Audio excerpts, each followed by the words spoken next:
À ce stade, les réponses données par la Première ministre sont en décalage total avec les besoins.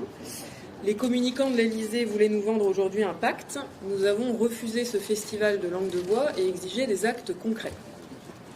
Je relève toutefois avec intérêt que la Première ministre a enfin fait preuve d'un frémissement d'autonomie face au patronat en annonçant un cadrage gouvernemental sur l'emploi des seniors et sur l'usure professionnelle. Cela reste timide, mais nous l'encourageons à continuer sur cette voie.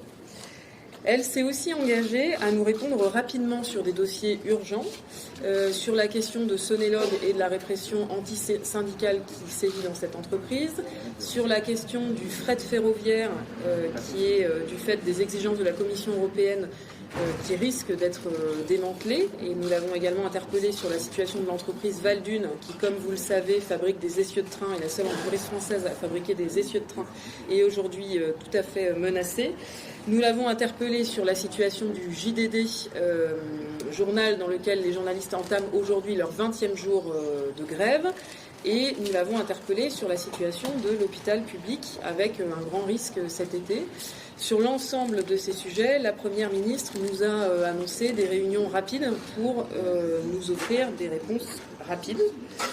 Enfin, nous avons interpellé la Première ministre sur la révolte des banlieues et sur l'impasse de la surenchère sécuritaire en disant qu'il fallait au contraire des réponses de fond sur les questions sociales qui sont posées, sur la question des services publics, de la mixité sociale, de la revalorisation du travail, puisque on connaît peu de parents démissionnaires, par contre on connaît beaucoup de parents précaires qui travaillent la nuit, le soir, le week-end et donc qui ne peuvent pas s'occuper de leurs enfants.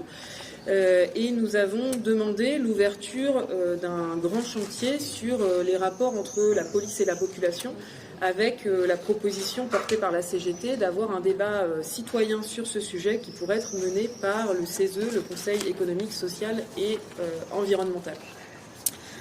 Pour finir, la réunion d'aujourd'hui marque l'échec consternant des 100 jours annoncés par le président de la République. Et donc, ce que nous avons engagé aujourd'hui, le 12 juillet, c'est une reprise en main qui marque le début des 4 prochaines années. Nous prenons la main et donc nous imposerons désormais, dorénavant, nos ordres du jour, nos méthodes et nos contenus. L'intersyndicale se retrouvera fin août pour débattre de la situation sociale et des modalités de la rentrée sociale.